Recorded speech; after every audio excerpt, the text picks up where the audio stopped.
Hoy, para retomar nuestros temas, nos vamos a concentrar a partir de la página 666, que de hecho es la página en la que nos quedamos la última ocasión. Entonces, hacia el final del primer párrafo aparece la pregunta, que es la que iremos respondiendo, ¿no?, a lo largo de la sesión, y es: ¿qué es la razón de las cosas para la criatura? O sea, ¿en qué consiste? ¿Qué es la razón de las cosas para la criatura? Ese es, como el primer punto. ¿Qué es la razón de las cosas para la criatura? ¿En qué consiste esta razón? Precisamente para la criatura. Y Florensky nos da una primera respuesta precisamente al inicio de esta cita. Dice: dado que la razón secundaria derivada no se concibe como existente y actual, sino en la medida en que está enraizada en la razón absoluta, en cuanto se nutre de la luz de la verdad, la razón de las cosas, desde el punto de vista de la criatura, es el acto por el cual la criatura renuncia a su aceidad, sale de sí misma y por el cual encuentra en Dios su fundamento, donde todo su ser se consuma. Entonces, lo primero que aquí podemos notar es que Florensky hace ver que cuando nosotros queremos acceder realmente a la razón de las cosas, cuando nos preguntamos realmente por el ser de las cosas, por esta razón profunda que las define o que las distingue, el primer, punto central que en efecto Florensky destaca es la autorrenuncia. ¿Qué significa en este primer principio lo de la autorrenuncia? Nos los dice al iniciar el siguiente párrafo el texto. Dice: la razón, el logos de una realidad, en la medida en que se nutre de la luz de la verdad, es el dinamismo de la identidad viviente, el acto de la salida de sí como fundamento de su realidad y su plenitud. O sea, para que nosotros realmente encontremos la razón de las cosas, necesitamos salir de nosotros mismos. Y no querer, obligar a que las cosas se adapten o se ajusten a nuestra propia capacidad racional. Entonces necesitamos precisamente nutrirnos de la luz de la verdad, salir a la luz de la verdad. Y dice dos renglones abajo, que se trata, del amor como autorrenuncia, el que indica la vía hacia la verdad, hacia la visión de Dios. Entonces, lo que tenemos que hacer en esta autorrenuncia es precisamente buscar el acceso a la verdad que no soy yo y la verdad que no soy yo el que la establece. O sea, literalmente romper con nuestras propias limitaciones, reconocer que la razón de las cosas, en último término, nos remite a la realidad del Creador.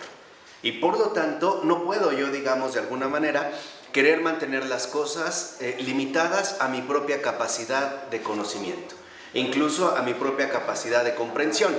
Es fundamental reconocer que necesitamos realizar un movimiento hacia afuera, o sea, una salida de sí. La renuncia, como dice en este sentido Florensky, a la aceidad. Entonces, en este sentido, si nosotros realmente nos dirigimos a la verdad, es porque estamos comenzando por la autorrenuncia y por lo tanto por la ascesis. En pocas palabras, el pensamiento también tiene que purificarse. ¿De qué se va a purificar? De sí mismo, de sus propias limitaciones, de sus propios planteamientos, de sus propias especulaciones, para que en este movimiento de salida, en efecto, nosotros encontremos la auténtica razón de las cosas y no nos quedemos detenidos en lo que nosotros podemos pensar acerca de ellas. La razón aquí, entonces, nos remite a la verdad del ser creado de todas las cosas. Entonces, para ello, lo que tendríamos que reconocer es algo muy básico. Nosotros no somos los creadores de las cosas. Por lo tanto, lo que podamos pensar acerca de ellas no necesariamente toca, por así decirlo, el fondo de su realidad, sino que más bien representaría lo que nosotros podemos decir acerca de las cosas. O sea, si nos quedamos limitados dentro de los límites de nuestro propio pensar. Más bien, para alcanzar la razón de las cosas, tendríamos que comenzar por la autorrenuncia. O sea, yo o cualquiera de nosotros, cualquier ser pensante, no soy la verdad. Necesito encontrarme con ella. Y por esa misma situación voy a renunciar a mis pretensiones de dominio. Incluso de dominio intelectual. Por ejemplo, suponer que las cosas son como yo las pienso y que a eso se reduce la realidad. Entonces, lo que tenemos primero que reconocer es que la verdad no se agota en nuestra capacidad pensante, sino que tenemos que abrirnos y dirigirnos hacia esta luz.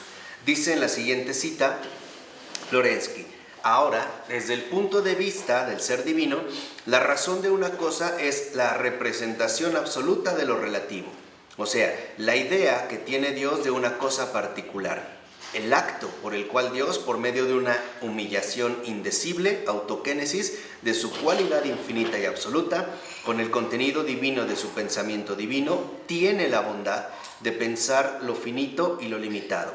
Introduce el semiser indigente de la criatura en la plenitud de su ser, de las profundidades trinitarias, y le concede ser por sí mismo y determinarse a sí mismo. O sea, en un primer momento, ¿qué son las cosas para el creador de ellas?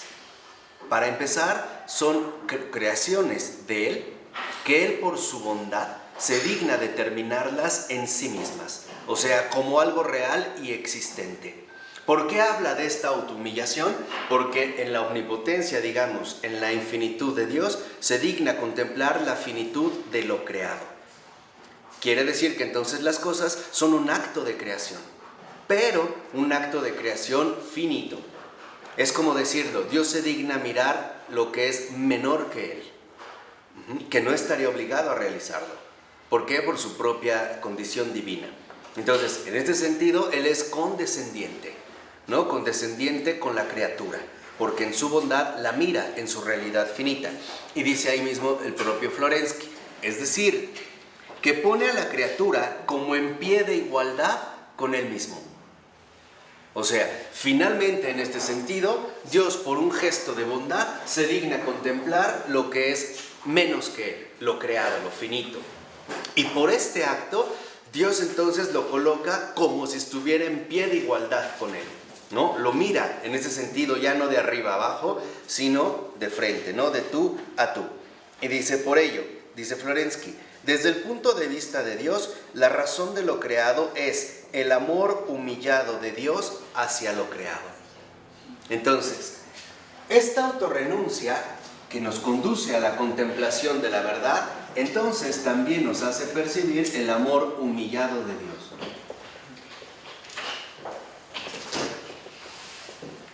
¿Por qué se trata de un amor humillado de Dios? Por la situación en la que Dios se dirige a algo inferior a Él. O sea, sería el paso de lo infinito a lo finito. Y esto constituye un gesto de la infinita humildad divina. En este sentido, reconoce a su criatura en pie de igualdad, justamente a partir de que el mismo amor que Dios es, se humilla, se abaja. En este sentido, para no establecer una especie de dominio déspota con respecto a lo creado. Pero sí hay una clara, digamos, marca entre el creador y lo creado. Entonces, ¿por qué subsiste todo lo creado? Porque el amor de Dios se humilla. Se humilla para que esto finito no quede, vamos a decirlo así, aplastado por el peso de la inmensidad divina. Sería un acto de condescendencia. En la 668, más o menos a la mitad de la cita, vean lo que dice Florensky. Dice, permaneciendo todopoderoso, Dios se relaciona con su propia criatura como si no lo fuera. No constriñe a la criatura, la convence, no impone, solicita. Permaneciendo uno en ellas mismas, las hipóstasis se hacen otro con relación a la criatura. Esto se revela bajo la forma de la actitud providencial en cada vida individual, así como y sobre todo en los 3 testamentos sucesivos con el conjunto del mundo. Dicho de otro modo, estos 3 testamentos que se descubren en prefiguración y de modo preparatorio en la vida personal de la mónada, de una manera ontogenética, se repiten integralmente en la historia de toda la creación de una manera filogenética. Aunque utiliza, digamos, términos metafísicos, ¿no? Muy como complicados, en este caso de Florensky, a lo que se refiere es que Dios no impone su autoridad. No es que Dios tenga que imponer su autoridad, sino que más bien lo que hace es, en su bondad, colocar a lo creado, o sea, a todo lo finito, en una especie de igualdad. Pero no se logra haciendo que lo finito quiera ocupar el lugar de lo infinito, sino al revés. Solo a través de que lo finito condescienda o descienda al nivel precisamente de lo finito. De tal manera que la relación que se da entre Dios y sus criaturas, entre Dios y todo lo creado, es una relación que únicamente está configurada por el amor. Pero es un amor humillado. Es, por decirlo así, si tratáramos de ponerlo a través de una imagen, es como el gesto que tendría un adulto al agacharse para recoger a un niño. Se abaja, ¿no? Se dobla, se reduce, se hace más pequeño de lo que es, pero no lo hace finalmente más que por un gesto de amor. Eso es lo que el Señor hace con toda la creación. Dice en la 669, la razón de la realidad no es un acto indescriptible, una identidad viviente, es un acto indescriptible, una identidad viviente, la unidad real por el amor mutuo de Dios y de la criatura.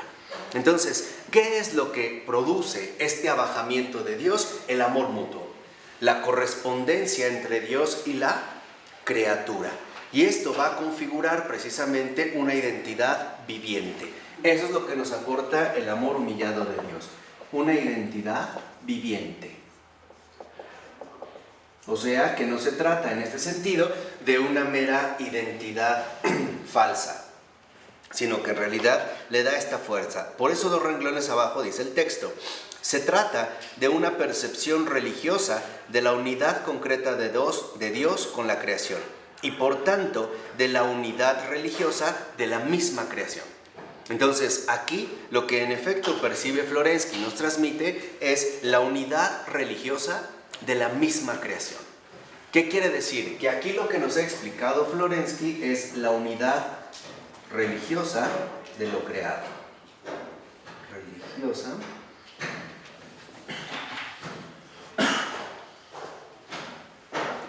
O sea, en pocas palabras podríamos decir, ¿cómo es que se alcanza esta unidad? A través del abajamiento de Dios para poder dirigirse a su criatura. Por ello es que se alcanza literalmente esta unidad. Podríamos decir de otra manera, porque solo el amor es capaz de llenar los vacíos que la criatura no puede cubrir. O dicho de otra manera, lo infinito, lo creado, jamás podría alcanzar la altura de lo infinito. Entonces, lo que hace lo infinito, es decir, Dios, es abajarse a lo finito. ¿Para qué? Como que la abraza. Les digo, como alguien que se agacha a recoger un niño, recoge toda la creación para conformar una auténtica unidad. Y aquí entonces tenemos ya una clave fundamental de la vida religiosa. La auténtica vida religiosa no consiste en elevarnos por encima de nuestra propia condición creada.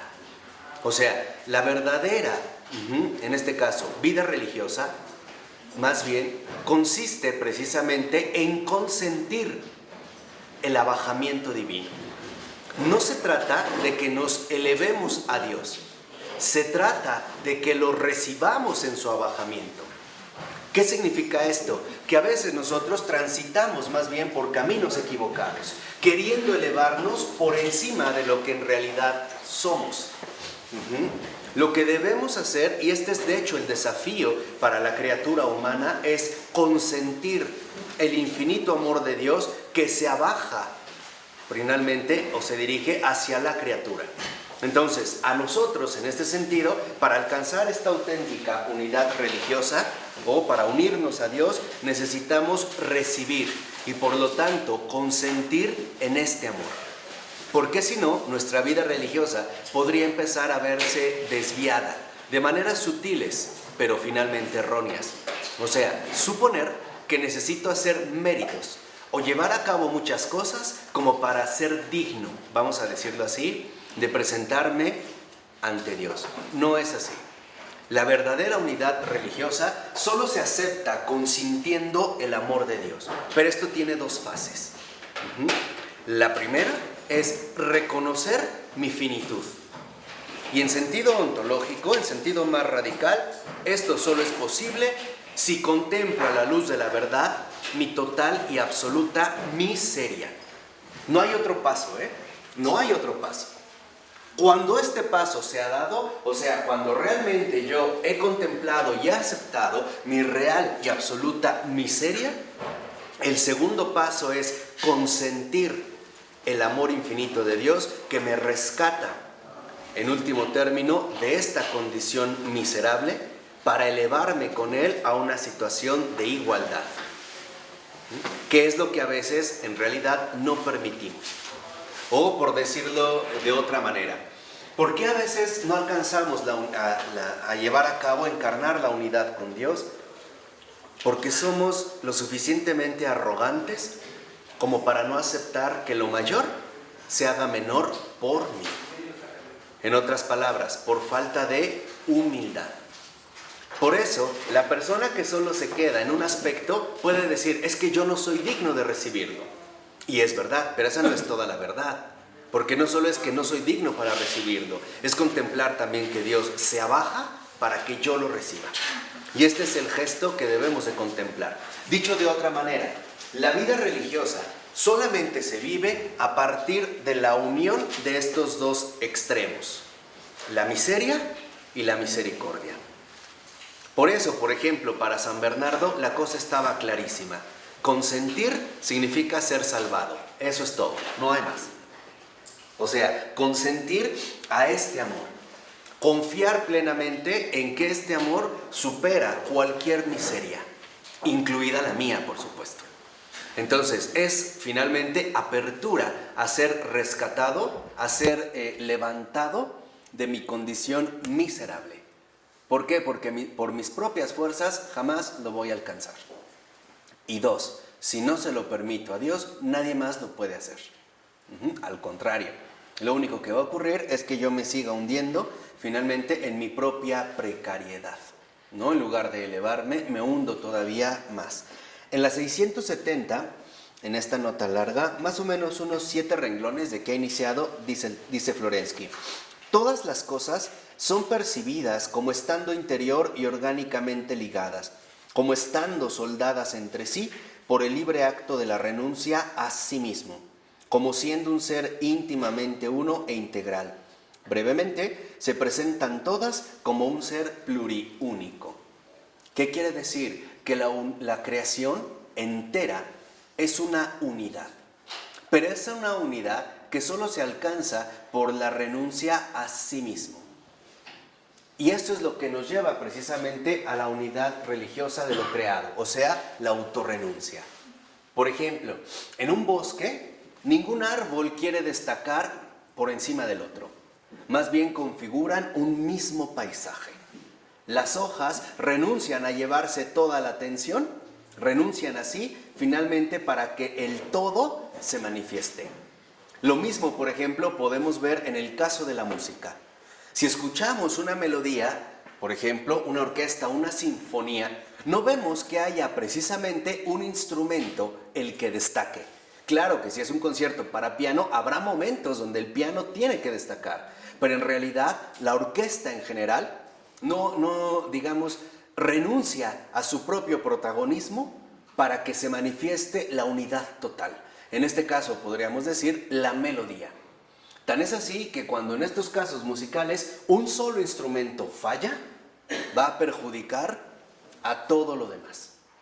Entonces, ¿qué es lo que realmente impera en toda la creación? La autorrenuncia. La renuncia a sí mismo.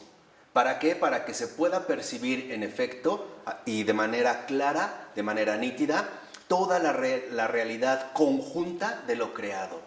Este es el problema mayor, por ejemplo, que trajo el pecado en la criatura humana. ¿Por qué? Porque el pecado justamente a lo que conlleva es a la no renuncia de sí mismo. Más bien lo que buscamos es sobresalir de los demás, de una o de otra manera. Y esto es, en pocas palabras, lo que genera en último término el conflicto. Por ejemplo, cuando hay discusiones, generalmente estas discusiones provienen porque alguno de los dos quiere sobresalir en esa discusión, mostrando, por ejemplo, que él tiene razón. Y no conforme con esto, mostrando que el otro está equivocado. ¿Por qué? Porque no piensa como él. Entonces, la única manera de solucionar los conflictos es a través de la renuncia a sí mismo y contemplar la verdad que nos involucra a los dos en una unidad mucho mayor. Esta es la única manera, por ejemplo, para poder resolver de manera genuina e incluso, digamos, de manera cristiana, los conflictos. ¿Sí queda claro? Sin sobresalir, o sea, sin nada de protagonismos. Reconocer que aunque la otra persona esté equivocada con respecto a mi punto de vista, pero puede estar de manera acertada en una perspectiva diferente, o por lo menos más amplia. O sea, a lo que vamos es muy sencillo. Nunca creer que solo yo tengo la razón, porque la razón es el logos compartido de todos los hombres. ¿De acuerdo? Esto es lo central. Nunca creer que yo tengo toda la razón, porque la razón es el logos compartido por todos los hombres. Entonces, ¿qué necesitamos buscar a este logos? La verdad que está presente de una o de otra manera en todos y cada uno de los hombres.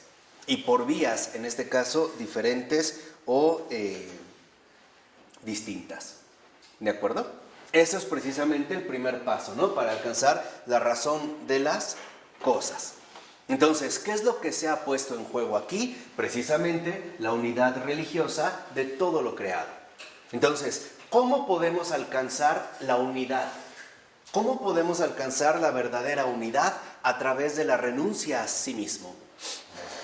Es decir, poniéndose al servicio de una verdad mayor, que nos involucra a todos de una manera muchísimo más radical que la que por separado podríamos nosotros adquirir o, en este sentido, fomentar.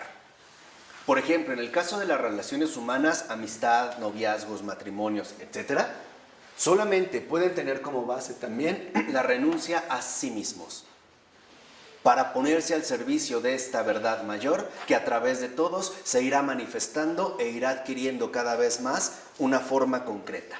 O sea, en este sentido, una verdadera realización.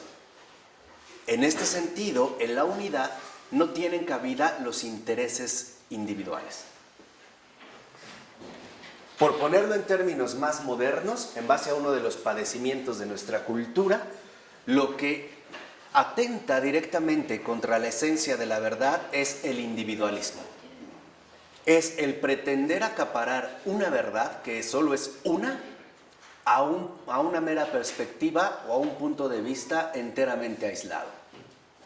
Entonces, como a veces esto puede sonar muy pretencioso, y es lo que se buscó el fomento del individualismo durante el siglo XVII, XVIII, XIX, en el siglo XX se dieron cuenta de que esto no se iba a realizar y entonces la táctica cambió. Ahora ya no se va a promover el individualismo, ahora vamos a promover el relativismo. Y entonces, ¿qué es lo que vamos a decir? Vamos a hablar de una supuesta verdad fragmentada en una multiplicidad de posturas. En pocas palabras, como un solo individuo no puede tener toda la razón y toda la verdad, pues ahora todos la tienen en igual medida, o sea, en ninguna.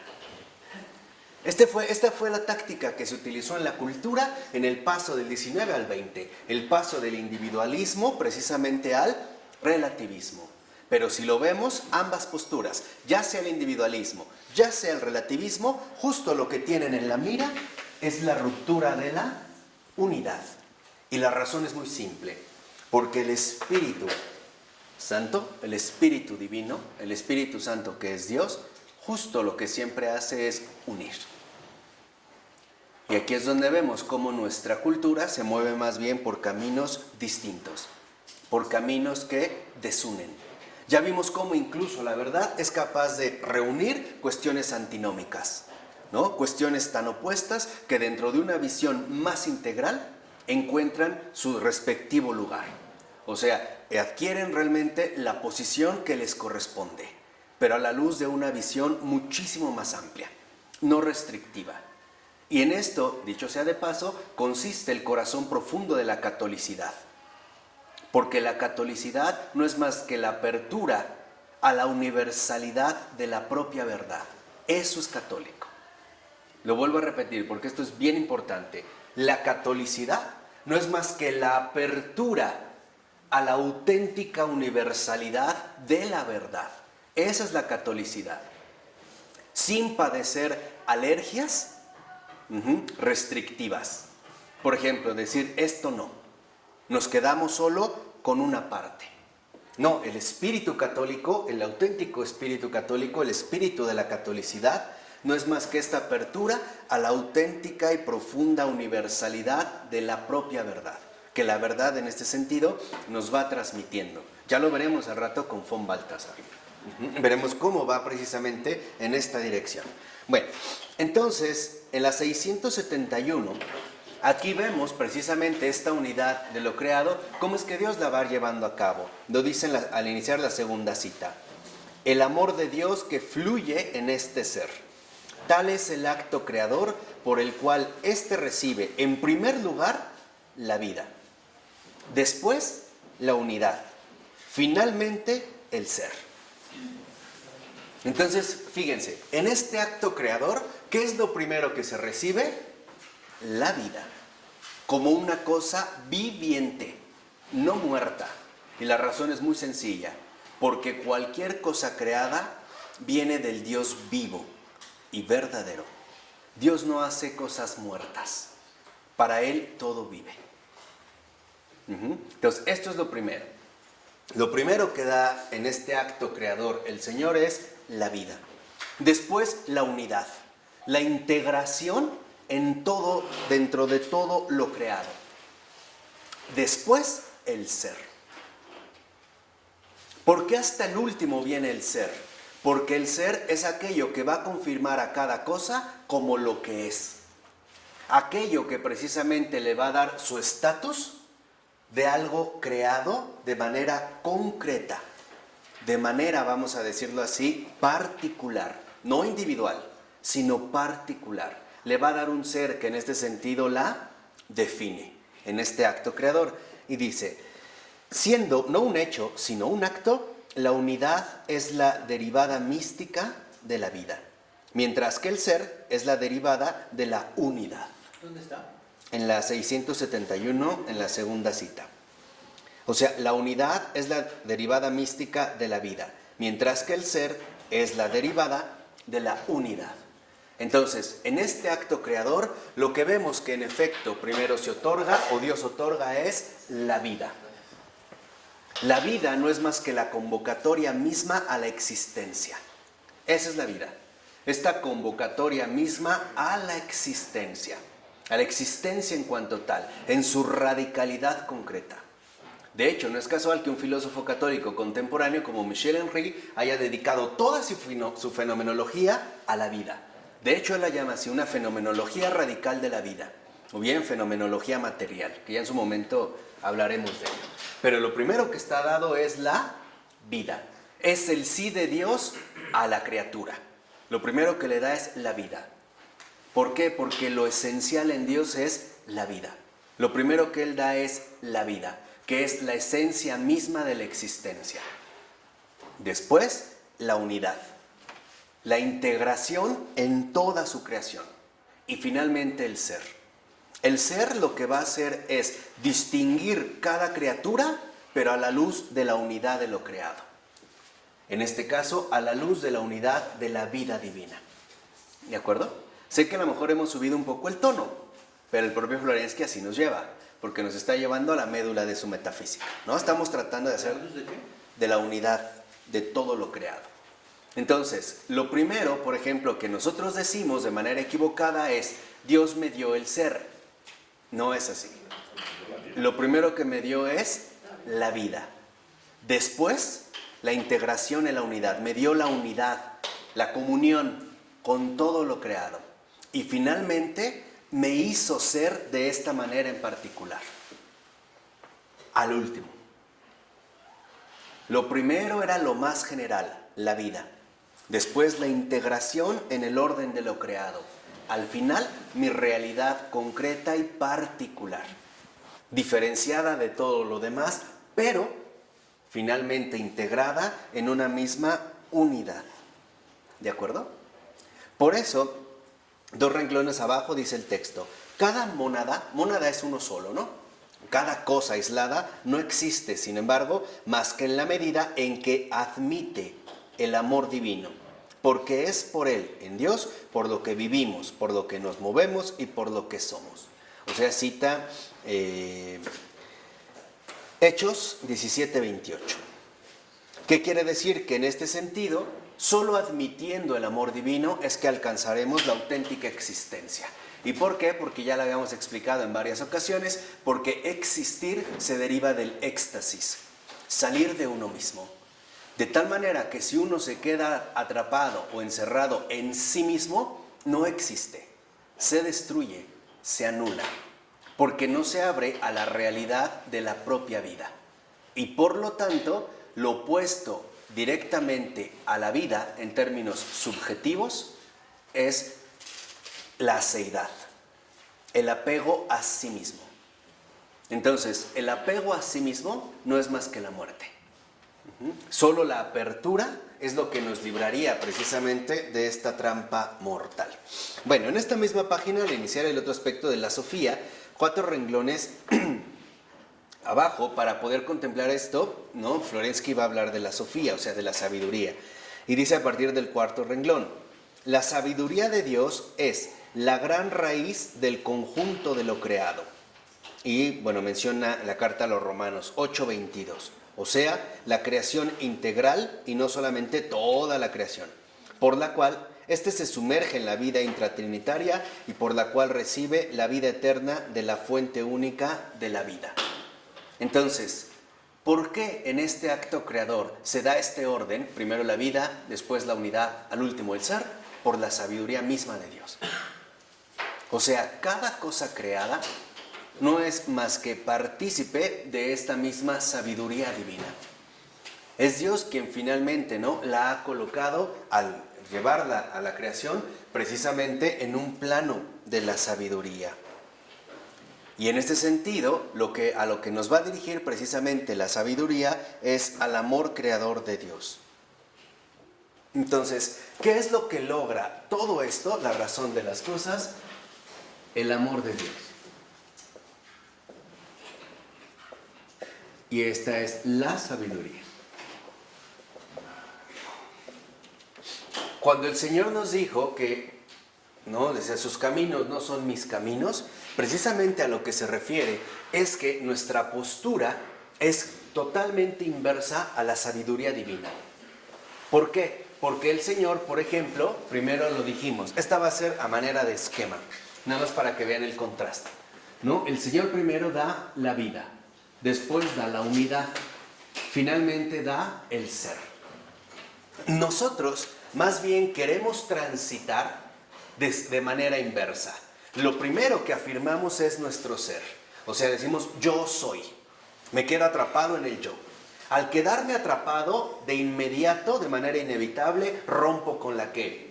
Con la unidad. Y por lo tanto, atento contra el espíritu mismo de la vida. O sea que nosotros vivimos sin sabiduría. ¿Por qué? Porque no formamos parte del amor de Dios. Queremos hacer las cosas más bien a mi manera, ¿no? A nuestra propia manera. Y esto es lo que finalmente genera el trastorno en el cual vivimos. Y hoy lo vemos de manera muy palpable. La gente realiza cosas sin darse cuenta de la unidad en la cual vivimos, nos guste o no. Y por lo tanto, atenta contra la vida misma que a todos nos involucra. Un ejemplo muy sencillo, los cambios climáticos. Hay a quienes por ciertos intereses económicos e incluso también políticos, y afirmarse o autoafirmarse, la autoafirmación, rompieron con la unidad en la que estamos involucrados y finalmente incluso con la manifestación integral de la propia vida. Por uno se afectan ¿qué?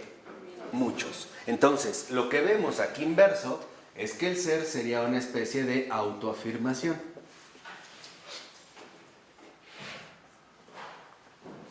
Mientras que la verdadera sabiduría comienza por la autorrenuncia. ¿Qué quiere decir? Que invertimos en los términos, ¿no? Nos hemos colocado en una postura equivocada de existencia. Y por eso los problemas se dan de esta manera. Nada más para que ustedes lo contemplen un poquito más. sean ya muy conscientes que cada error que una persona comete afecta a miles y miles. No solo se queda ahí, en realidad se desborda porque transita, fluye alrededor de toda la unidad en la que fuimos colocados y por lo tanto atentará de manera clara contra esta vida. Nada más quiero poner un ejemplo muy sencillo. Si una mujer se enamora realmente de un hombre y el hombre le es infiel, le engañó, le mintió, etc., no solo va a afectar a esta mujer, va a afectar a la próxima pareja, si se anima, de esta mujer. ¿Por qué? Porque esta mujer ya no entraría al 100%, ya al menos iría dañada por la experiencia previa. Y esto no es justo para el otro. Así empieza la injusticia. Podríamos decir, ¿por qué hay injusticia en el mundo? Muy sencillo, porque un humano falló. Por eso. Y ahí es cierto, por uno pagamos ¿qué? Todos. Y no es que sea injusto, es que en realidad es lo justo si percibimos las cosas dentro de la unidad en la cual de hecho nosotros nos movemos.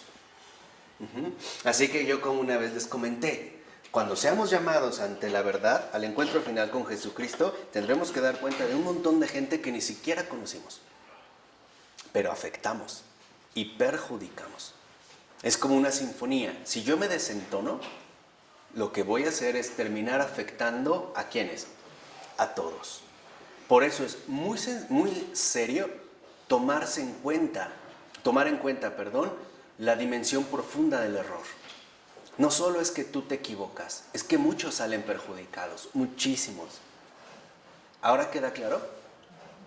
Por eso cuando dicen, es que yo qué culpa tenía, no es que no se trata de culpas, es que estábamos llamados a trabajar, a vivir, a convivir dentro de esta misma unidad. O sea, en este caso, siguiendo finalmente el espíritu que se nos dio. ¿El espíritu de qué? De vida. El pecado lo que hace es romper la estructura. Porque para el pecado, lo primero soy yo. El ejemplo muy sencillo está en Eva.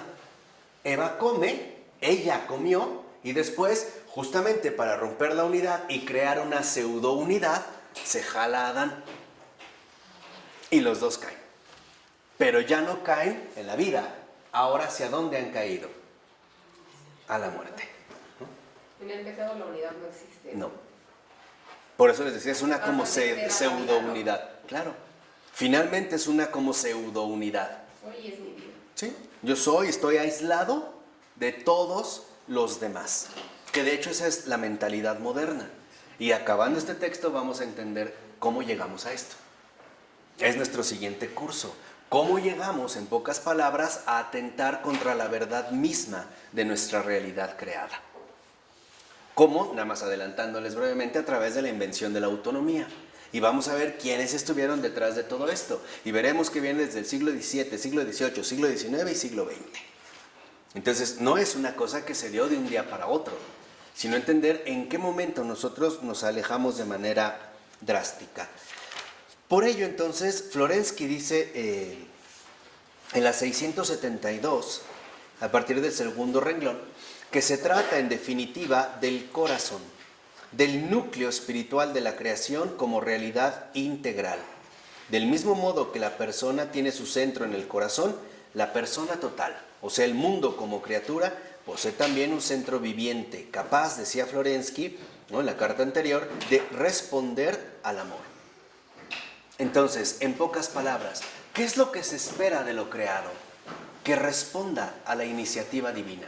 Eso es lo que se espera de lo creado. Entonces, a nosotros no nos toca crear nada. Nos toca responder de esta realidad creada. Y de hecho, precisamente de esta respuesta es de donde se deriva la responsabilidad.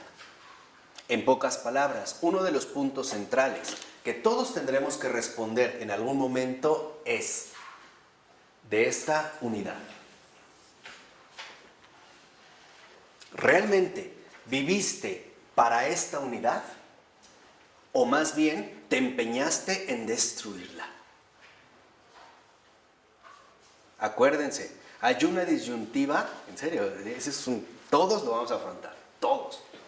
¿Realmente, en pocas palabras, seguías el camino de la vida o más bien te dirigías al camino de la muerte. Eso es, digamos, lo que de alguna manera va a estar de fondo. Eso es, en este sentido, lo que se va a ir planeando. Acuérdense que para Florensky solo hay una sola disyuntiva, o él o yo. No hay término medio. O él, que es Dios, o yo. Entonces, aquí, finalmente, ¿no? Uno de los desafíos que se van a plantear es, ¿realmente fuiste lo que eres? O sea, criatura, ¿o quisiste ocupar el lugar que no te corresponde? Quisiste ser como yo, como Dios mismo. Por eso lo vemos desde, por ejemplo, en la Biblia, como el Señor insiste tanto en ese yo soy. Desde Moisés, ¿se acuerdan de la zarza ardiente? ¿Quién me envía? Yo soy, te manda. En otras palabras, el yo solo le pertenece a Dios.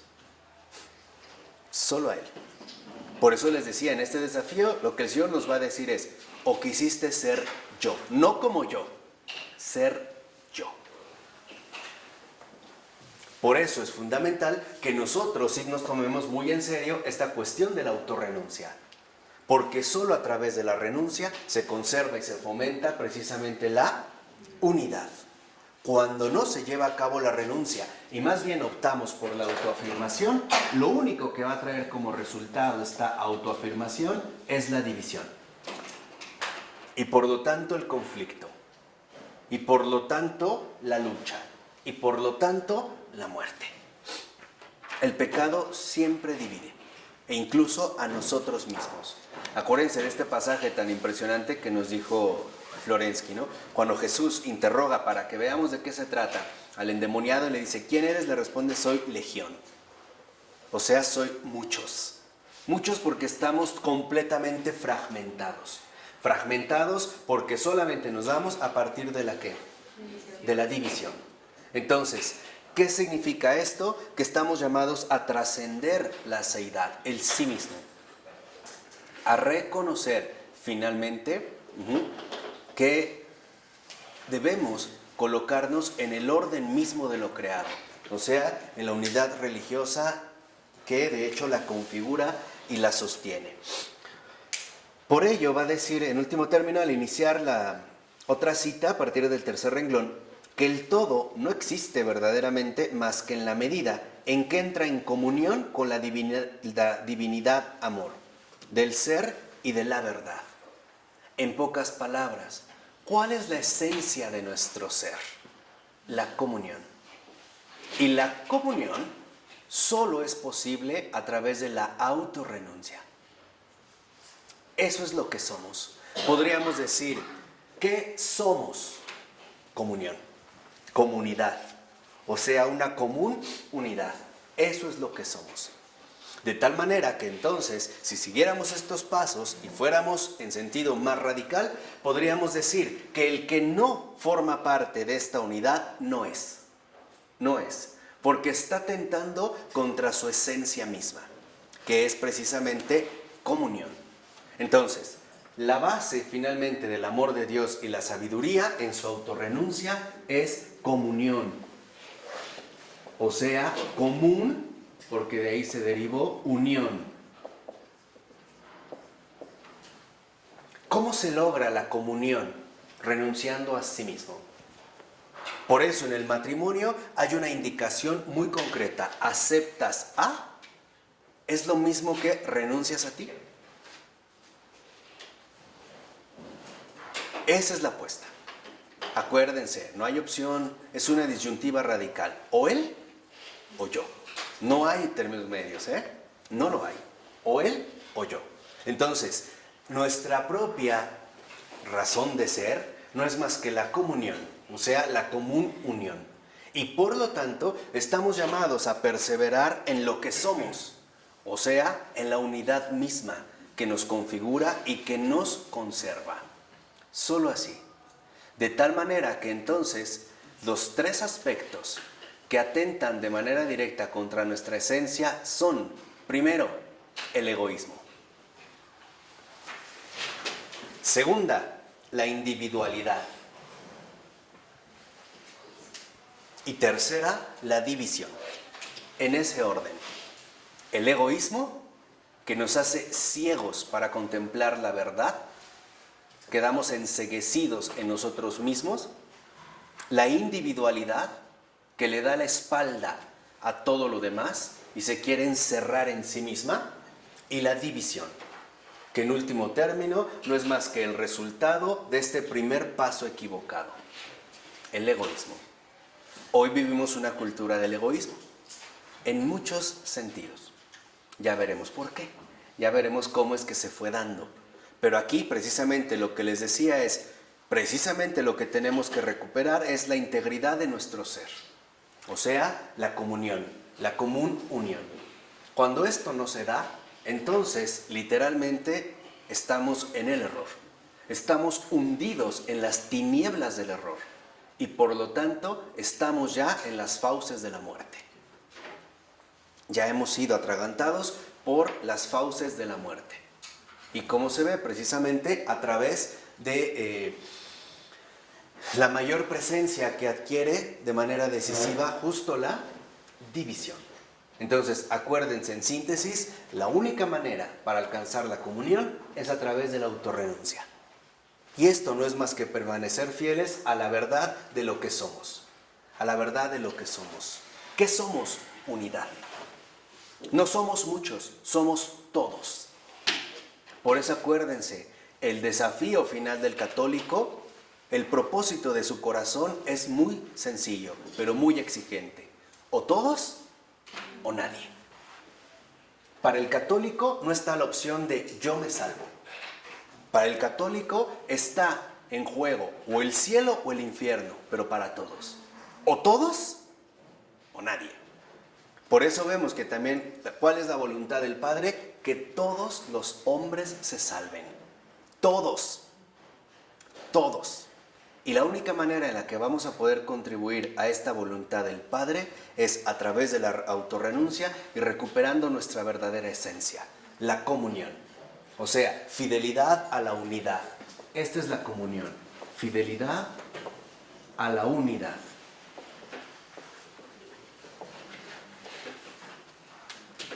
O sea, en términos más accesibles, no es más que fidelidad al amor de Dios, que no divide. De hecho, ese es nuestro único propósito como criaturas. Nosotros debemos de ser los fieles guardianes de la unidad. Ese es el celo por el amor de Dios. Ese es el verdadero celo del amor de Dios. No consiste en dividir o matar, sino en mantener fielmente esta unidad, incluso a costa de derramar la propia sangre.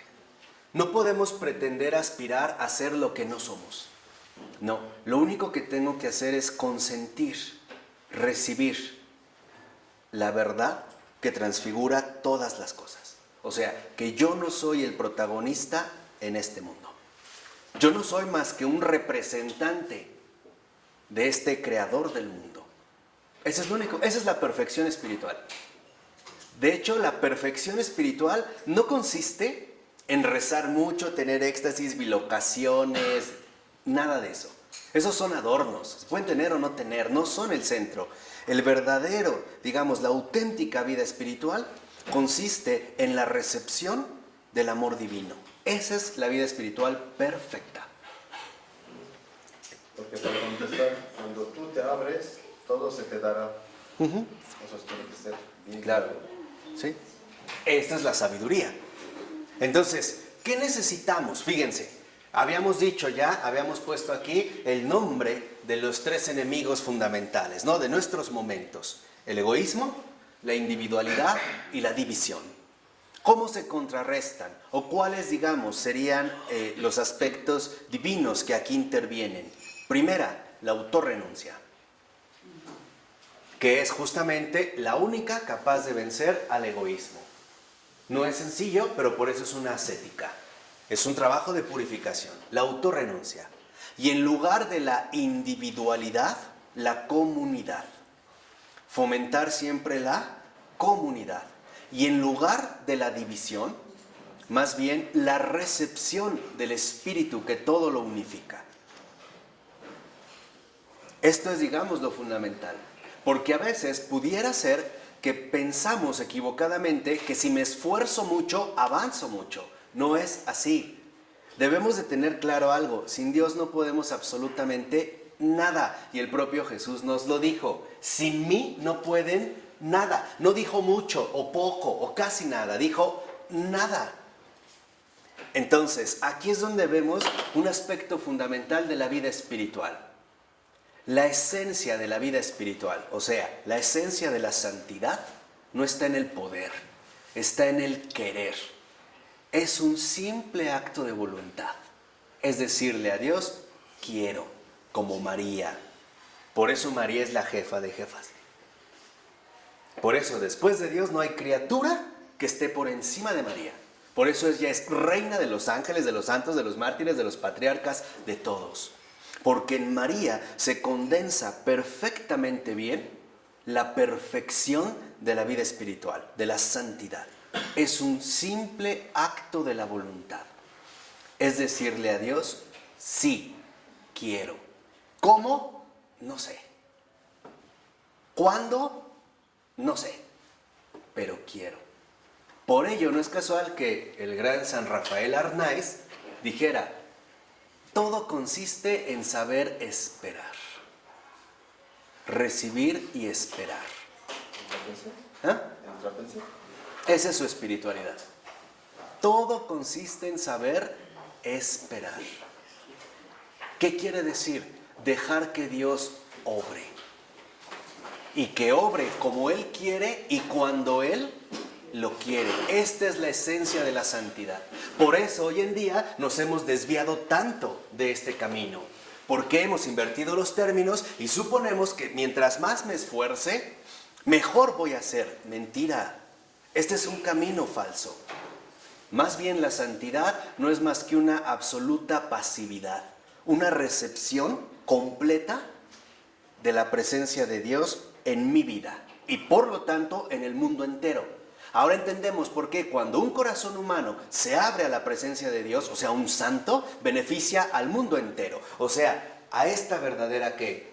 Unidad, que nosotros en este sentido llamamos creación. Aquí es donde debemos de entender ahora la síntesis fundamental de la ley. Y nos lo acaba de decir San Pablo. El que ama a su prójimo ha cumplido con toda la ley, de manera plena. Por eso estamos llamados a recibir a Dios no por mí, por todos. Por todos. Porque si cada uno de nosotros no recibe a Dios en su corazón, todos se van a ver jodidos. Y todos se van a ver finalmente heridos y lastimados, privados de lo que les pertenece y merecen. No es un lujo. Amar a Dios no es un lujo. Amar a Dios es una respuesta. Es corresponder al infinito amor que Dios ha manifestado por toda su creación y de manera muy especial por su criatura. Así que cada persona que no cumple la voluntad de Dios niega la salvación de todos. Exactamente. Exactamente. No es un juego. Ya jugaste. Exacto. Es que esto es lo que hemos perdido de vista, o sea, ya no entendemos la verdadera profundidad de todo lo que esto implica, de todo lo que esto involucra. Por eso acuérdense, al Señor mismo se lo dijeron. ¿Quién podrá aguantar estas palabras? Son muy pesadas. Se fueron. Los apóstoles titubearon. Por eso voltea a Jesús y le dice, ¿y qué? ¿Ustedes también me van a abandonar? Es lo mismo que les dice ahorita Jesús a cada uno de ustedes. ¿Y tú? ¿También me vas a abandonar? Porque vean, en realidad no consiste en lo que vamos a hacer, sino en dejarlo hacer a Él. Todo consiste en saber esperar. Y esto es algo que se logra a través de la autorrenuncia. ¿Y cómo se lleva a cabo la autorrenuncia? Por un acto de fe, a través de la invocación. Dios mío, ayúdame, te doy el primer lugar. Esa es la santidad. Esa es la santidad. Este es el verdadero núcleo de la santidad. Es el sí a Dios. Y además teniendo claro lo siguiente, es un Dios bueno, misericordioso, dulce y tierno. Y esto es un hecho. Pero para poder saborear esta dulzura, primero tendremos que quitarnos todas las costras que han rodeado a nuestro corazón. Y eso duele, pero es por un bien mayor. Tenemos que darnos cuenta que en realidad estamos involucrados todos. La razón es muy simple, porque todos hemos sido creados. Y hemos sido creados dentro de esta, finalmente, integración. Vida, unidad y ser. Entonces, ¿qué necesitamos? Vencer la autoafirmación a través de la renuncia. Decir, yo no soy, es Él. Y esto es lo que me lleva de nuevo a quedar integrado en la unidad. Y por lo tanto, a ser verdaderamente luz del mundo. Finalmente, ser seguidor del camino de la vida. Por eso yo les decía que hoy es muy fácil, ¿no? O no vemos las implicaciones que esto tiene y nos tomamos a la ligera nuestra relación con Dios. Pero si realmente nos cayera el 20, que en cada uno de nosotros de esta relación con Dios dependen todos, al menos creo que podríamos recapacitar más sobre cada acción que realizamos y sobre todo de qué manera estamos respondiendo a este amor divino. Por ejemplo, Dostoyevsky lo llegó a intuir cuando en Los Hermanos Karamazov, ¿no?, hace exclamar a Alyosha, si mal no recuerdo, dice, yo soy responsable de todos y de todo. Y es cierto, por eso les decía, en algún momento a la luz de la verdad, todos tendremos que dar finalmente, ¿no? Tendremos que responder de todos los demás, porque esa era nuestra vocación. Estábamos llamados finalmente a realizarnos de esta manera. ¿De acuerdo? Este es lo que Dios piensa sobre nosotros. Esta es la idea que Dios tiene para nosotros. Es la idea que nos conserva en la existencia. ¿Qué piensa Dios de nosotros? El cumplimiento de esta vocación. En otras palabras, la misión. ¿Qué es la misión? La misión no es más que la salvación de todas las almas. Ese es el corazón de la misión. De manera visible se podrá dar bajo ciertas formas, pero de manera invisible lo que realmente está involucrada es esta unidad, la salvación de todas las almas, de una u otra manera, porque es lo que el Señor finalmente, ¿no?, ha tenido contemplado en su creación integral. Por eso es tan fundamental hacer la misión, lo que Dios quiere, porque dentro del cumplimiento de esta misión no es más que corresponder al amor que Dios primero nos ha manifestado. En pocas palabras, nosotros existimos por un propósito. Dios no hace nada gratuito. Provenimos de la sabiduría y de una sabiduría de salvación. Acuérdense, ya lo vimos, antes de la creación está la redención. ¿Qué quiere decir? Que nosotros fuimos pensados en orden a la redención. Y por lo tanto, nuestra existencia está orientada a la redención, a la salvación, pero a la salvación de todos. Acuérdense, o todos o ninguno. Es o todo o nada. Tal y como nuestro Maestro y Señor nos lo enseñó en la tierra. En la cruz va por todos o ninguno. O resurrección o infierno. O abre las puertas a la salvación eterna y universal, o nadie será salvado y él queda en el infierno. Así de sencillo. Ahí es donde contemplamos esta radicalidad que él mismo manifestó. Y el enviado no es mayor que quien lo envía. Por lo tanto, el cristiano debe de seguir los mismos pasos de su Señor. No se lo puede brincar. Acuérdense, el enviado no es mayor que quien lo envía. Así que si nosotros realmente no estamos encendidos en este amor a Cristo, o sea, si no lo conocemos, estamos perdiendo el tiempo. Y lo peor, al perder el tiempo, estamos perdiendo a todos. Estamos dejando que las tinieblas del error cada vez más los inunden, los hundan. Y por lo tanto, nosotros también quedaremos hundidos con ellos. Si una persona ama a Dios, ama algo. Pero si una persona recibe el amor de Dios, ama a todo y a todos. Esa es la diferencia. Yo me puedo esforzar en amar a Dios. No sirve de mucho. Porque a veces incluso este supuesto amar a Dios me va a llevar a despreciar a los demás. A considerar incluso que son como hasta estorbos para mi realización. En pocas palabras, son formas sutiles de egoísmo. Y esto creo que ya, ¿no? Ya hay que dejarlo de lado, ya estamos maduros como para darnos cuenta. No se trata de amar a Dios, se trata de dejarme amar por Él. Esta es la gran diferencia. Se trata de dejarme inundar por su amor que se derrama sobre mí día con día. Pero eso es lo que no quiero. Y hay 3 motivos principales por los que no lo hacemos. Primera, porque el pecado nos hizo voltear la mirada a nosotros mismos. 2, porque hoy en día nos da miedo ser amados. Realmente no creemos en el amor. No creemos que realmente Dios ama de esta manera tan radical que es capaz de elevar la miseria a una dignidad que lo coloca a la altura misma de Él. No lo aceptamos. Y 3, tampoco lo queremos. O sea, no se trata de que amar a Dios, entonces vamos a hacer esto. No, se trata de dejar que Él sea el que te inunde con su amor, que Él te llene con su amor. Porque hay personas que se esfuerzan en amar a Dios, pero despreciando a los demás. ¿Qué es eso?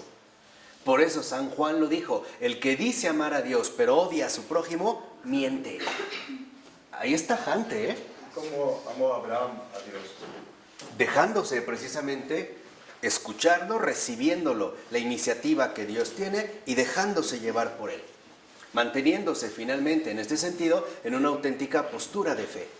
Entonces, lo que necesitamos hoy en día no es amar a Dios, es dejar que Dios nos ame. Este es el desafío.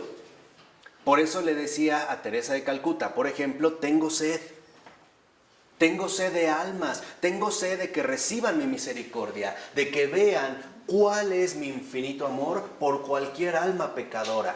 Tengo sed. ¿Qué quiere decir? Déjenme actuar como lo que soy. Yo soy Dios, no ustedes. No busques amarme a mí. No busques amarme a mí. Déjame que yo te ame y por lo tanto sea mi amor el que te transforme.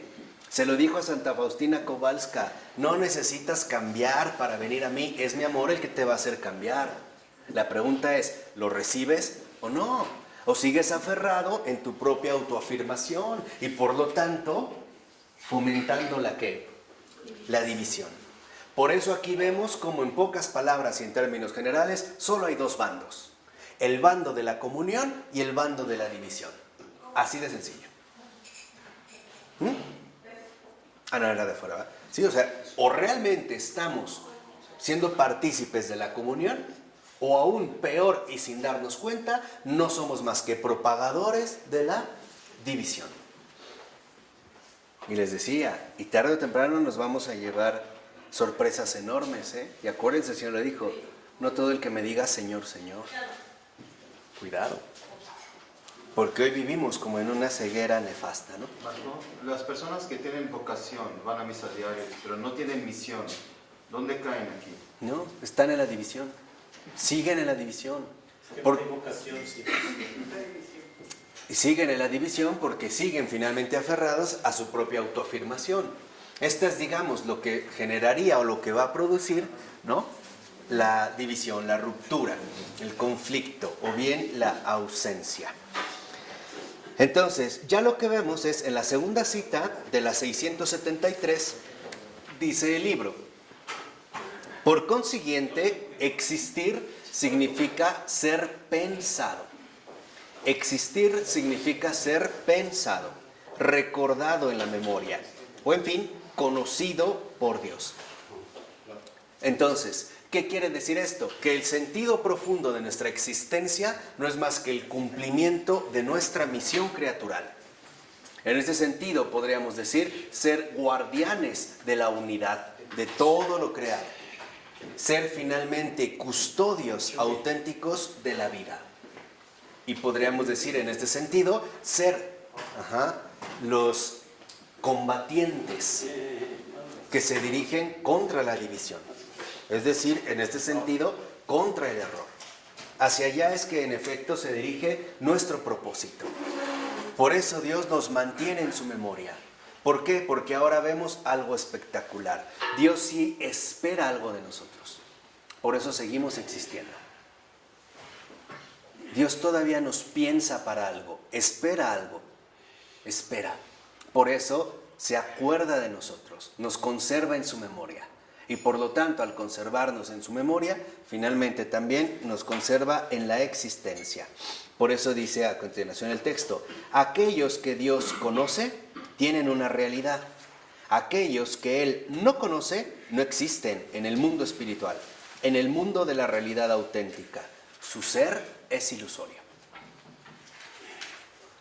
O sea, o una de dos: o realmente estamos involucrados en la realidad, o no somos más que títeres de una ilusión, y por lo tanto partidarios del error. Y dice a continuación Florensky: están vacíos, y bajo la claridad de la luminaria de tres resplandores aparece con toda evidencia que no son en absoluto, solo parecen existentes. Para ser es necesario, y lo dice en griego, ginokeignaithon theon, nacer de nuevo de Dios. Y es donde cita a Juan y a Mateo. ¿Qué quiere decir? Que nosotros estamos llamados finalmente a experimentar este nacimiento de Dios, no de nosotros mismos. Y acuérdense, ahí lo que se ha puesto en juego es esta disyuntiva: o Él o yo. Trataré de defender mi ilusionismo con uñas y dientes. Pero si realmente quiero yo integrarme a esta literalmente vida divina, la única manera que tengo es justamente a través de la autorrenuncia, el morir a sí mismo. Fíjense, dice en la última cita, dice Florensky: aquel que está en la eternidad conoce en la eternidad misma, pero aquello que él conoce en la eternidad se manifiesta en el tiempo, en un momento determinado. Dios sobretemporal, para quien el tiempo es dado en todos sus momentos como un solo ahora, no crea el mundo en el tiempo, pero desde el punto de vista del mundo, de lo creado, la creación está necesariamente referida a tiempos y plazos. Y cita Hechos de los Apóstoles 1:7. Tiempos y plazos determinados.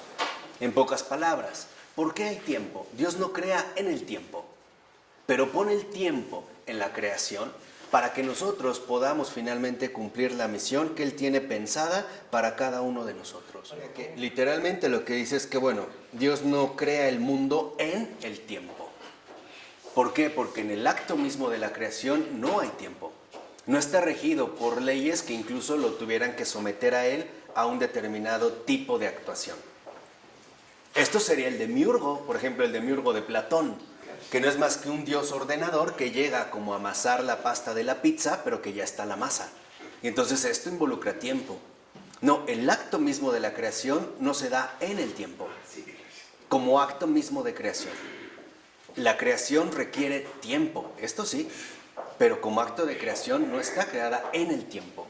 No la hay, no hay tiempo, vamos a decirlo así, en ese instante, ¿no? Dado, en ese instante concreto.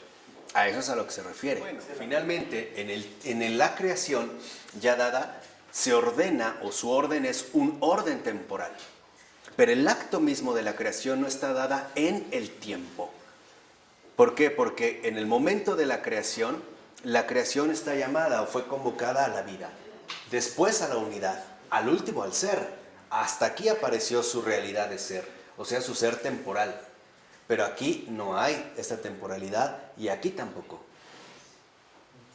O sea, estamos hablando finalmente del orden mismo de lo creado, como dice Florensky, apelando a Hechos de los Apóstoles, a tiempos y plazos determinados.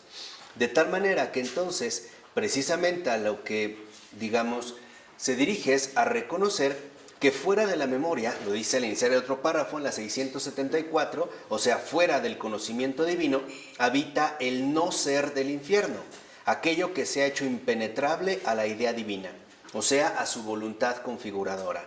Brevemente, la Sofía es la memoria de Dios, en cuyas profundidades sagradas habita todo lo que existe, y fuera de la cual no subsisten más que la muerte y la demencia. Entonces, ¿qué quiere decir? Que lo que realmente es la muerte no es más que el olvido de Dios. desde Él, de Él. Ya no es una idea que Él recuerda, ya no es algo que conoce. Es algo que Él ahora precisamente desconoce, no rechaza. Ya no es, digamos, una aceptación dentro de esta misma conservación precisamente de la existencia. Por eso lo que podemos ver es que en este sentido, si nos vamos a la última cita de esta página, dice: preocupado por la especulación teológica, Bizancio consideraba la sofía bajo el ángulo de su contenido filosófico y dogmático. La sofía es esencialmente a sus ojos un objeto de contemplación. O sea, lo ven finalmente como una idea, ¿no? En términos más filosóficos. Dice: en lo que respecta a nuestros ancestros que habían recibido de Bizancio fórmulas dogmáticas ya preparadas, se entregaron a la obra espiritual y a la incorruptibilidad, se inflamaron por la pureza y la santidad del alma individual. Entonces, la sofía manifestó a su conciencia otro de sus aspectos, el de la sofrosine, de la castidad y de la virginidad, la de la perfección espiritual y de la belleza interior. Finalmente, nuestros contemporáneos, para los que era especialmente apreciada la unidad de la creación en Dios, concentraron su pensamiento sobre la idea de la iglesia mística, y la sofía les mostró su tercer aspecto, el de la iglesia.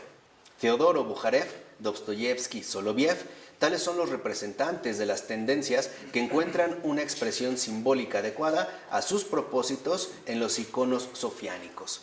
O sea, la sofía finalmente también se ha ido desplegando a lo largo de una realidad temporal.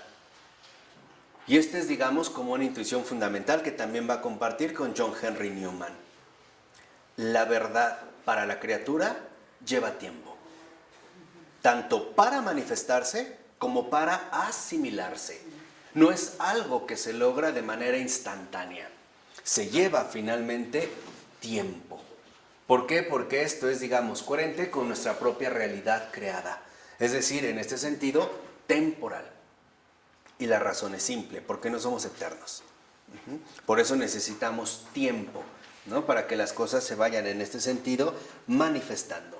Lo que está diciendo finalmente en este sentido Florensky es que la sofía, el amor de Dios, es decir, la sabiduría, se ha manifestado en este sentido dentro de tres ámbitos. Primera, la fe; después, la esperanza y la caridad. En plazos determinados, desde el punto de vista de la realidad criatural, es decir, en el mundo. Es algo que en efecto ha ido adquiriendo cada vez mayor, en este sentido, preponderancia. ¿Por qué habló de los inexistentes, de los muertos, así, los que no han existido? ¿Quiénes son los? No, los que ya, digamos, son inexistentes son los que viven en el infierno, los que ya poseen su no ser. ¿Por qué? Porque ya no forman parte del pensar de Dios, de su conocer. Aquí, en el mundo. No, está hablando ya de esta cosa, digamos, del no ser del infierno, donde solamente se da la muerte y la demencia. ¿En el infierno o De en el ellos. mundo? No, en el infierno, de los inexistentes. O sea, ya no forman parte, vamos a decirlo así, precisamente de ese pensar creativo que lo sostiene en la existencia misma. Con los inexistentes son aquellos que ya no forman parte finalmente de esta comunión y por lo tanto de la vida, ¿no? En general. Los huesos. O sea, finalmente, ¿no? Los que han quedado, vamos a decirlo así, en otro ámbito distinto. Viven muertos. Fuera, es que no viven. Exactamente, esos son los huesos. El profeta Ezequiel. Sí, o sea, no viven. Ya no forman parte finalmente de la vida. Están en la muerte y la demencia. Entonces, fuera de Dios, uno no vive, está muerto. Por eso dice Florensky, de manera... Sin morir. Está muerto sin morir. Dice, por eso lleva aparentemente o de manera ilusoria una vida, pero en realidad no existe. Por ello, si lo vemos en la segunda cita de la 675, dice el libro: el vuelo de la contemplación teológica, la obra ascética de la pureza interior y la alegría de la unidad universal, esta triple vía de la fe, de la esperanza y del amor, aparece fragmentada por la conciencia del hombre en momentos diferentes de la existencia. No adquiere su unidad más que en el Paráclito. Pero no debemos olvidar que la fuerza y el sentido de cada uno de estos momentos no reside sino en esta unidad. Solo una vez que se ha superado la racionalidad carnal es cuando aparece como una cumbre coronada de nieve, traspasada por la sombra azulada del amanecer, la columna y el fundamento de la verdad. O sea, finalmente estamos llamados nosotros a reconocer que el sentido fundamental de la sabiduría está sostenido en estas tres, aunque en la existencia del hombre nunca se alcanza una unidad perfecta de las tres, sino que a veces se puede dar una más que otra. No necesariamente se va en este ámbito. Habrá momentos donde tengamos que trabajar más en la fe. A veces, tal vez pasemos a la esperanza. A veces quizá tengamos que trabajar la caridad, pero no es una escalerita. A veces nos tendremos que regresar a la esperanza, a veces directamente a la fe. Lo importante es reconocer que siempre que una de estas se ejercita, las tres se fortalecen. Pero sin fe no hay esperanza y no hay caridad, ¿no? No. Digo, eso siempre. Sí, por ello, o sea, lo que vemos es que finalmente lo que está en juego aquí es esta unidad, ¿no? O sea, el pensar en esta unidad invisible de la cual formamos parte. Porque si no, entonces nos volvemos ciegos por las tinieblas del error, comenzamos por la autoafirmación, que es lo que estuvimos explicando, ¿no? Aparece la división, viene la ruptura de la unidad y por lo tanto nosotros mismos somos promotores de la muerte. Ahora, no estamos hablando de la mera muerte física, aunque también se llega a esos extremos, por ejemplo, los asesinatos o cosas por el estilo. No, estamos hablando de la auténtica muerte espiritual. ¿Qué es la muerte espiritual? Es la ausencia de la vida divina. Esa sería la muerte espiritual. Este sería, digamos, en este primer paso, que es lo que se pretende evitar. Por ello va a decir finalmente, ¿no?, al iniciar el otro párrafo, que solo llega a salvarse aquello que entra a formar parte como un elemento viviente de la eterna memoria divina, porque fuera de ella solo subsisten la muerte y la demencia. O sea, ¿qué quiere decir? Que no podemos ya confundir existencia con subsistencia. Ex es fuera, pasar a la vida divina. Sub es abajarse. O sea, finalmente, ¿no?, la postura radical entre el cielo y el infierno. O existes o subsistes. ¿Qué quiere decir subsistir? Te bajas todavía más del medio de la existencia. Te denigras. En la muerte, finalmente, y en la demencia. Por eso dice a continuación, solo se integra en la memoria, señalaba Floresky en la carta sobre la ajena, lo que el hombre ha construido sobre el fundamento de Cristo, o sea, sobre el fundamento de la fe, de la esperanza y de la caridad. La Sofía como memoria es presentada finalmente por nuestro autor como la captación en unidad de estos tres movimientos de la sinfonía de la salvación eterna y escatológica, como una visión neumatológica, o sea, espiritual, que anticipa la revelación del Paráclito a toda criatura. La unidad viviente y escatológica en el espíritu, contemplada y percibida, va más allá de los fragmentos dispersos y desligados del mundo. Entonces, es lo que yo les decía. Lo que está trastocado en nuestra propia inteligencia es esta incapacidad para poder captar la unidad de todo lo creado. Porque nosotros hoy en día es cierto que estamos fragmentados. Y a lo que estamos llamados cada vez es a reintegrarnos nuevamente a esta misma unidad, tanto exterior como interior, en ambos. Superar la fragmentación. ¿Cuál es el motor o la médula central de la fragmentación? La autoafirmación. Porque es el aislamiento radical con respecto a todo lo demás. Un ejemplo muy claro. Por ejemplo, hay sicarios que dicen, bueno, mientras a mí, al yo, me paguen, se muera quien se muera. Así de sencillo. Mientras yo obtenga esto, no me interesa lo demás. Así se mueran millones de personas o se afecten a varias familias. No me interesa. ¿Qué quiere decir? Que en realidad el que realmente promueve la división pues es el anticristo. Por eso ya también San Juan había dicho, no crean que el anticristo solo viene al final, ya está aquí. Es más, salió de entre nosotros, pero no era de los nuestros. Mediten bien estas palabras, salió de entre nosotros, se hacía pasar por cristiano, iba, comulgaba, va a la iglesia, reza el rosario, lo vemos con pátina de devoción. Es más, hasta alas tiene, su halo arriba dorado le cuelga. pero no es de los nuestros, no era de nosotros, de nosotros. ¿Y cómo realmente se vio? Precisamente, ¿cuál es el espíritu que lo está moviendo? Es el espíritu que lo lleva a contemplar la verdadera unidad integral o religiosa de lo creado y por lo tanto el amor de Dios, el amor humillado de Dios, o lo lleva más bien a ser partícipe y en este sentido propagador de la división.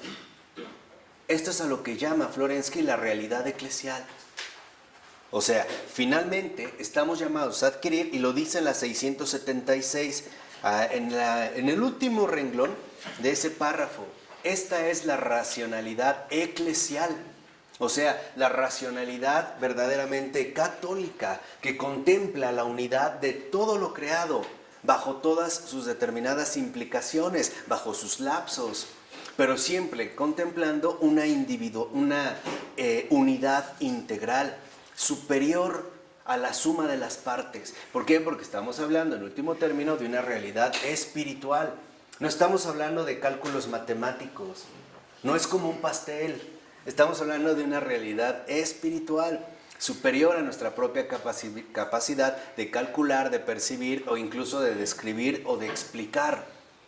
O sea, la elevación del corazón en este sentido solo se alcanza de manera clara cuando en efecto volvemos a emerger de esta unidad. Y por lo tanto lo que buscamos es la unidad. Cuando realmente se vive desde esta unidad es posible, por ejemplo, perdonar a los que nos ofenden e incluso amar a los enemigos, porque ya no hay enemigos. Así de sencillo. Ya no hay más que hermanos, hijos de Dios concretos, con la misma imagen que yo poseo y con el mismo desafío de recuperar la semejanza que a mí se me ha encomendado. San Pablo lo decía, ya no hay diferencia ni siquiera entre hombre y mujer, libre y esclavo, porque esas mismas diferencias brotan de una misma raíz, la autoafirmación, la aceidad, y en último término son propagadores de la división. Hay que pensar que ahora somos uno en Cristo y por Cristo, de tal manera que para sintetizar, el que se toma en serio a Cristo, se toma en serio a todos. Así de sencillo. El que realmente se toma en serio a Cristo, se toma en serio a todos y a todo. Porque sabe que en Cristo está condensada la creación entera. Y ahí es donde tiene este preciso sentido. Este es el llamado finalmente a la catolicidad. Por ello, en esta conclusión sobre la memoria divina, para acabar el capítulo... ¿Nos vas a dar una definición de la memoria divina? Se me olvidó qué era. La memoria divina es esta actividad creativa que nos mantiene en la existencia de Dios. Es, digamos, no es el pensar, sino la memoria, el recuerdo, que lo explicó en el caso humano, como aquello que realmente nos otorga la permanencia continua en la vida, la unidad y en el ser. Esa es la memoria divina. Ahora, cuando esto se alcanza, entonces, en este sentido, ¿no?, la fuente profunda, la existencia y de la vida, lo dice más o menos unos 5 renglones de que he iniciado este párrafo. Ahora, cuando realmente se ha encarnado esta Sofía, lo primero que menciona Florensky es el Padre el que ha entregado el mayor regalo, la capacidad de ver en todo la belleza. Esta es la captación profunda de la belleza, o sea, la presencia de Dios. Cuando se alcanza esta unidad, esta contemplación de la unidad, superando la división, entonces uno contempla la belleza. O sea, finalmente, en este sentido, la presencia de Dios. Ahora, ¿quién es en este sentido el Padre? Pues el Padre espiritual.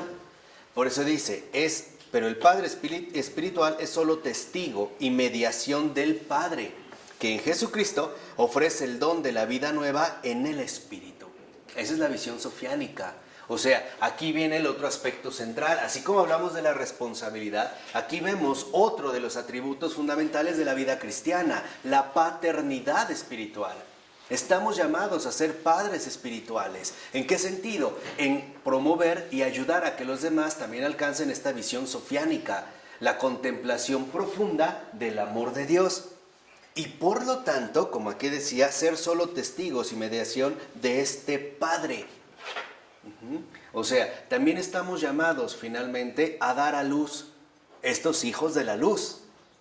¿Cómo? Ayudándolos finalmente en este parto, en este tránsito que va de las tinieblas a la luz. Y no llevarlos a la oscuridad que va de la luz a las ¿qué? A las tinieblas. Esos son los hijos de las tinieblas. Ya lo habíamos visto. Adrián von Speyer también nos los mencionó. También están los trabajadores de Lucifer. Así de sencillo. Los que van de la luz a las tinieblas, de error en error, de tropiezo en tropiezo. Pero ya dijimos, donde cae uno, van a caer ¿qué?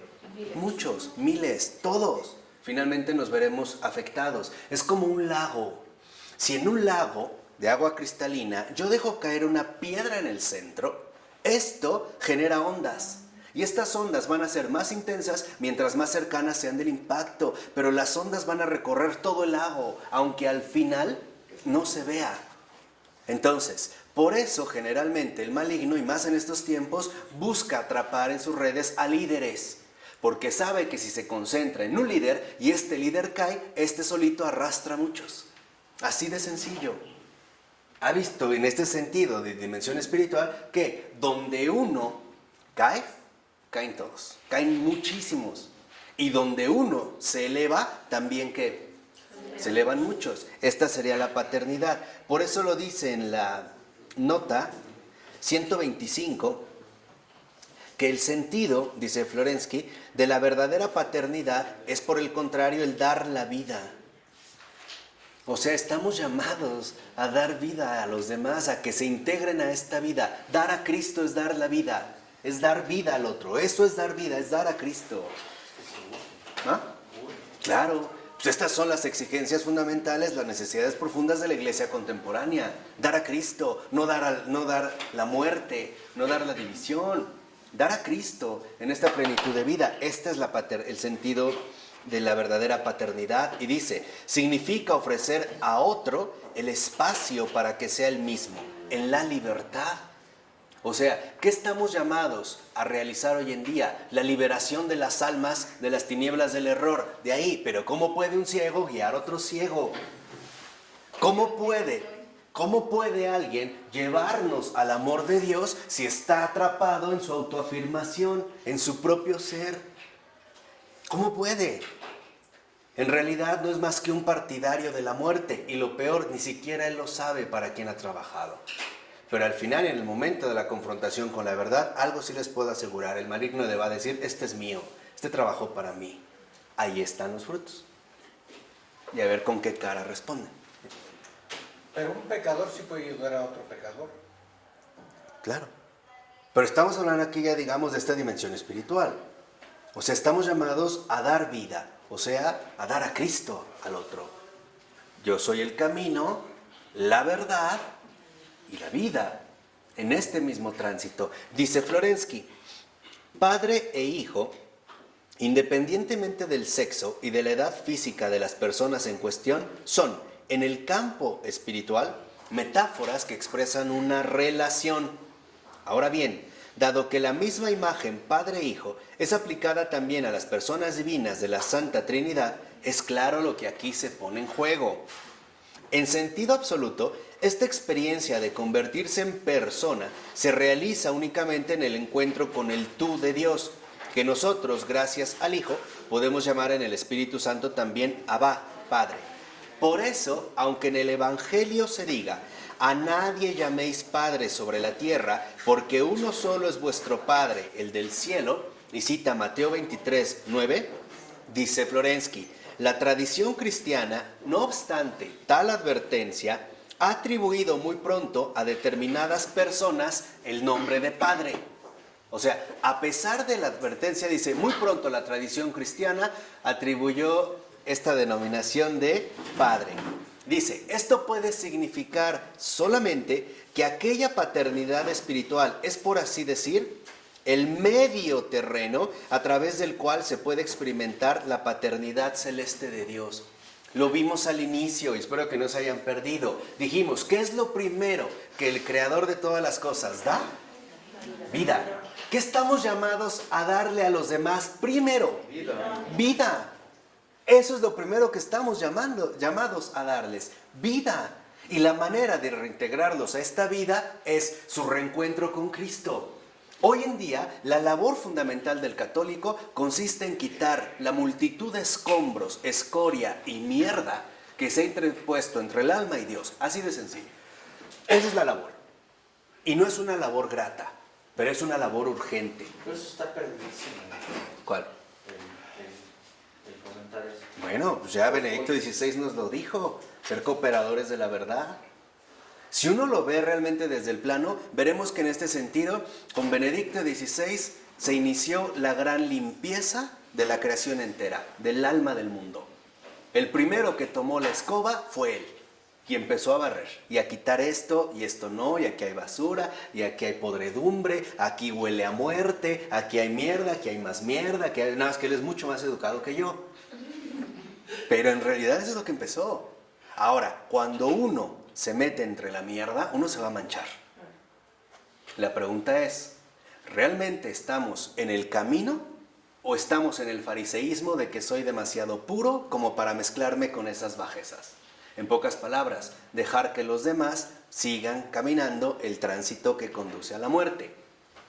Aquí es donde entra el verdadero desafío. O sea, ¿realmente estamos comprometidos o no estamos comprometidos? San Agustín lo dijo. San Agustín dijo, cuando uno camina en el mundo, uno se ensucia los pies. No te preocupes, el Señor te los lava. Ven, y esto es de San Agustín, o sea, ya lo había mencionado, ¿no? En un sentido muy concreto, pero seamos honestos. El Señor se lo dijo a Teresa de Calcuta, y se lo dijo a Teresa de Calcuta para que nos lo hiciera llegar a todos. A ti las almas no te importan. Seamos honestos, no nos interesan. Mientras yo tenga la realización de mis proyectos, mientras me vaya bien en mis negocios, mientras esté con la persona que amo, pura basura, las almas no me interesan. Se lo dijo a Teresa de Calcuta, a ti las almas no te importan, a mí sí, porque yo morí por ellas. Yo sí sé lo que valen. Yo sí derramé la sangre y el agua. Tú no has derramado nada, ni siquiera una lágrima, ni eso. A ti no te importan, a mí sí me importan. Es lo mismo que nos dice hoy a cada uno de nosotros. A ti no te importan las almas. Te interesa tu piel, tu cutis, la liposucción en la que estás pensando, el que te brillen los dientes, en usar el calzado adecuado, en ponerte tu chamarra. Incluso cuando te sientes realmente espléndido y pretendes elevarte sobre la inmundicia del mundo, hasta te interesa quedar bien conmigo y me pones cara de piadoso. Y me rezas, y me rezas, y me rezas. Pero en realidad las almas no te importan. Y si las almas no te importan, es porque yo no te importo. Tú no estás conmigo. Yo no te conozco. No hay amor a Dios y no hay amor por el prójimo. Ahí está la muerte. ¿Qué dijo el Señor? Aléjate de mí. Yo no te conozco. ¿Qué quiere decir? ¿Qué es la memoria divina? Yo sí te conozco. Ven, hijo mío. Eres mi hijo, te conozco. Y al otro dice, yo no te conozco. Por eso no crean que todas nuestras oraciones son atendidas. Sí escuchadas, pero no atendidas. Escuchamos, no hacemos, pero en realidad seguimos en ese verdadero desinterés. Que se mueran los que se mueran. Y ya no solo físicamente, espiritualmente. Que entren errores, nadie los discute. Más bien nos aliamos con los errores. Somos los portavoces del error. El error salió y nosotros usamos la bocina. Y hacemos la convocatoria. Vengan almas del mundo entero. Aquí está el foso de la muerte. Yo los llevo. Porque de ahí vengo yo. Todavía no alcanza la verdadera autorrenuncia. O sea, no está realmente viviendo a la luz de la verdad. Entonces vemos el punto central. Se trata de adquirir y compartir la experiencia de Dios. Porque de esto dependen todos. Quizá ustedes no se dan cuenta, pero ustedes llevan mucha gente al lado y atrás. Invisible, pero los sigue a ustedes. De ustedes van a entrar. Y ustedes o los llevan a la fosa de la muerte y ustedes mismos los acompañan, o bien se desprenden de este camino y deciden finalmente seguir la autorrenuncia para alcanzar la identidad viviente, que no es otra cosa más que la experiencia de Dios. Seamos honestos, ¿a dónde estoy llevando a los que me rodean? a la unidad, a la verdadera unidad, o sea, la contemplación del amor de Dios, a la auténtica comunión, realmente fomento la fidelidad a la unidad, o más bien soy un partidario enmascarado de la división. No soy más que un anticristo, hay que decirlo sin temor. San Juan nos lo dijo, salió de entre nosotros, salió de misa, va a misa con nosotros, se sienta a nuestro lado, comulga más que nosotros, pero no era de los nuestros. Tiene 365 rosarios para que le combinen con la ropa. Hoy, ¿cuál le queda? Hoy va a ser azul, amarillo, verde. A ver, ¿qué color va a ser el rosario? Pero en realidad no tienen comunión, por ejemplo, con el amor divino, mucho menos con la Madre de Dios. Por eso les decía, quédense estas palabras de verdad, y son del propio Jesús. A ti no te importan las almas, no te importan. Te importan algunas personas, y en el fondo es por tu conveniencia. Por tu vacío. Pero en realidad las almas no te importan. Si te importaran las almas, te dedicarías a recibir mi amor para que todas las almas lo recibieran. De hecho, hoy en día es como si el Señor te dijera, yo te acuso de privarle mi amor a las almas. Y tú vas a responder de esa carencia, delante de mí, que soy la verdad. No te vas a escapar de mí. Tarde o temprano, porque todo lo creado tiene su finalidad en nuestro encuentro, el encuentro final conmigo, que soy el Señor. Y ahí, a la luz de la verdad, se caerán las máscaras y veremos la radicalidad de las tinieblas de la cual tú mismo fuiste partícipe. Porque a ti, te lo repito, las almas no te importan. Si yo fuera padre y tuviera 8 hijos y en una subida a una montaña se me cayeran 3, y bueno, los intentaron salir pero se cayeron, diría, bueno, pero nosotros nos salvamos, saquen los sándwiches. Lo veo difícil, lo veré muy difícil. Por eso les decía agua, porque hay sutilezas bien finas. Hay algo que queda muy claro. Yo sí creo que algo queda muy claro. Oh, está bien, ¿no? Pues ya me encendieron, pues ya. No me callan, ¿no? Pero a ver, otra cosa, o sea, si realmente esto fuera, yo creo que es preferible decirle al Señor, ojalá se lo digamos de corazón, Señor, si no todos se salvan, merezco el infierno. Así de sencillo. Y si me condenas, eres justo. De verdad. O todos, o nadie. Yo no me parece que la exigencia del amor de Dios es mucho más amplia de lo que podríamos imaginar. Por eso es fundamental abrirnos a estas perspectivas, ¿no? Yo a veces pienso qué difícil sería para un alma realmente gozar la dicha eterna sin egoísmo, sabiendo que uno de sus hermanos no se salvó. Yo no sé cómo se podría estar en paz. Y que tu padre está muy triste, ¿no? Pero tenemos muchos sándwiches, ¿no? Ok, vamos a dejarle aquí. En nombre del Padre, del Hijo y del Espíritu Santo. Amén.